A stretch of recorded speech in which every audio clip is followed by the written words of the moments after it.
أعوذ بالله من الشيطان الرجيم بسم الله الرحمن الرحيم يا أيها الذين آمنوا اذكروا الله ذكرا كثيرا وسبحوه بكرة وأصيلا هو الذي يصلي عليكم وملائكته ليخرجكم من الظلمات إلى النور وكان بالمؤمنين رحيما تحيتهم يوم يلقونه سلام وأعد لهم أجرا كريما. السلام عليكم ورحمة الله. സൂറത്ത് അഹ്സാബിലെ 41 മുതൽ 44 വരെയുള്ള വചനങ്ങളാണ് നാം ഓതി കേൾപ്പിച്ചത്. അതിൻ്റെ അർത്ഥം, യാ അയ്യുഹല്ലദീന ആമനു, സത്യവിശ്വാസികളെ, ഉദ്കുറുല്ലാഹ ദിക്റൻ കസീറ, നിങ്ങൾ അള്ളാഹുവിനെ സ്മരിക്കൂ, ധാരാളമായി അള്ളാഹുവിനെ സ്മരിക്കൂ. വസബ്ബിഹൂഹു ബുക്റതൻ വ അസ്വീല, പ്രഭാതങ്ങളിലും പ്രദോഷങ്ങളിലും അള്ളാഹുവിന് തസ്ബീഹ് ചെയ്യൂ. ഹുവല്ലദീ യുസല്ലി അലൈക്കും വ മലായിക്കത്തുഹു, നിങ്ങളുടെ മേൽ അനുഗ്രഹം ചൊരിയുന്നവരാണ്, നിങ്ങൾക്ക് അനുഗ്രഹം നേരുന്നവരാണ് അള്ളാഹു. അവൻ്റെ മലക്കുകളും അങ്ങനെ തന്നെ. ലിയുഖ്രിജക്കും മിനൽ ളുലുമാത്തി ഇലന്നൂർ, അന്ധകാരങ്ങളിൽ നിന്ന് നിങ്ങളെ പ്രകാശത്തിലേക്ക് പുറത്തെടുക്കാൻ വേണ്ടി. വ കാന ബിൽ മുഅ്മിനീന റഹീമ, അള്ളാഹു മുഅ്മിനുകളോട് ഏറെ കരുണാനിധിയാണ്. തഹിയ്യത്തുഹും യൗമ യൽഖൗനഹു സലാം, അവർ അവനെ കണ്ടുമുട്ടുന്ന ദിവസം അവർക്കുള്ള അഭിവാദനങ്ങൾ സലാം എന്നാണ്. വ അഅദ്ദ ലഹും അജ്റൻ കരീമ, മാന്യമായ പ്രതിഫലം അവർക്ക് തയ്യാറാക്കി വെക്കുകയും ചെയ്തിട്ടുണ്ട്. ഇതാണ് ഈ 4 ആയത്തുകളുടെ അർത്ഥം. അതിൻ്റെ വിശദീകരണം, ദിക്ർ എന്ന് പറയുന്നത് അള്ളാഹുവിനെക്കുറിച്ചുള്ള സദാ ബോധമാണ്.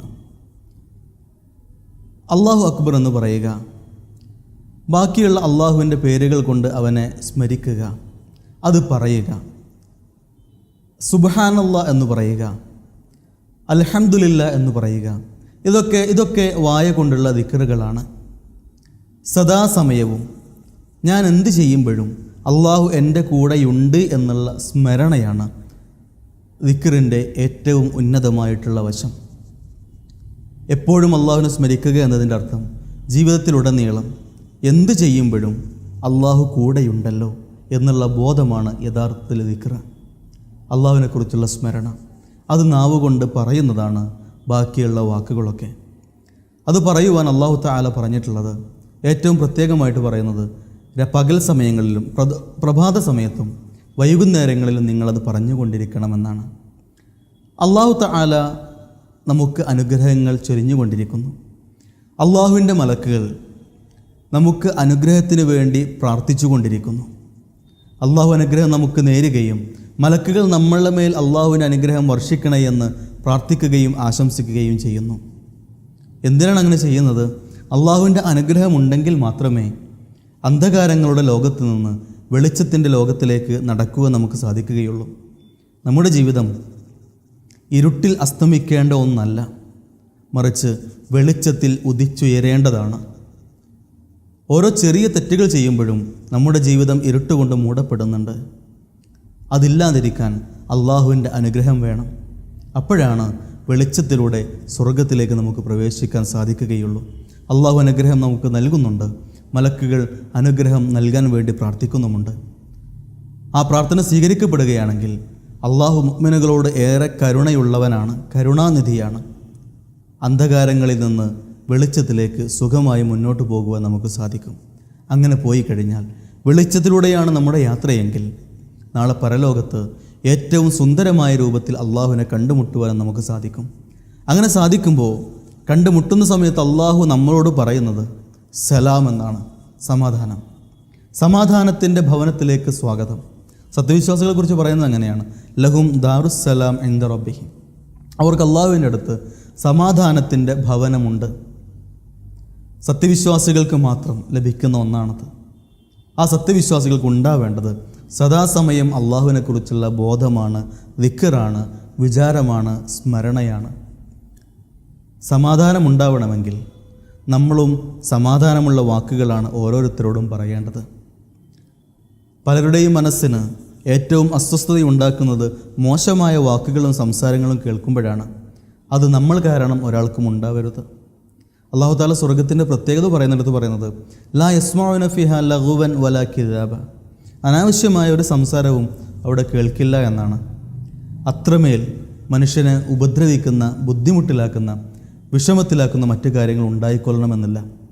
നിങ്ങൾ നോക്കൂ, ഒരാൾ നമ്മളെ കുറ്റം പറഞ്ഞു, അല്ലെങ്കിൽ വളരെ മോശമായിട്ട് സംസാരിച്ചു, വളരെ മോശമായിട്ട് നമ്മളോട് പെരുമാറി, നമുക്ക് വല്ലാതെ വേദനിച്ചു. കുറേ കാലം കഴിയുമ്പോൾ അയാൾ എന്താണ് നമ്മളോട് പറഞ്ഞത് എന്നും എന്താണ് നമ്മളോട് ചെയ്തത് എന്നും ഒരു പക്ഷേ നമ്മൾ മറന്നേക്കും. പക്ഷേ അത് നമുക്കുണ്ടാക്കിയ വേദന അത് നമുക്ക് മറക്കാൻ കഴിയില്ല. മറ്റുള്ളവർക്കും അതുപോലെ തന്നെയാണ്. നാം പറയുന്ന വാക്കുകളും പ്രവൃത്തികളും ഏതാണെന്ന് ഓർമ്മയില്ലെങ്കിലും അത് ഉണ്ടാക്കിയ വേദനകൾ അവരുടെ മനസ്സിലുണ്ടാവും. അത് നമ്മൾ കാരണം ഉണ്ടാകാൻ പാടില്ല. അങ്ങനെ ചെയ്യാത്ത ആളുകൾക്ക്, നല്ലത് മാത്രം പറയുന്ന ആളുകൾക്ക്, സദാസമയവും അള്ളാഹുവിനെ സ്മരിക്കുന്ന ആളുകൾക്ക് അള്ളാഹുവിൻ്റെ സലാമോടുകൂടി സ്വർഗത്തിലേക്ക് പ്രവേശനമുണ്ട്. അള്ളാഹു അനുഗ്രഹിക്കട്ടെ. വസ്സലാമു അലൈക്കും വറഹ്മത്തുള്ളാഹി.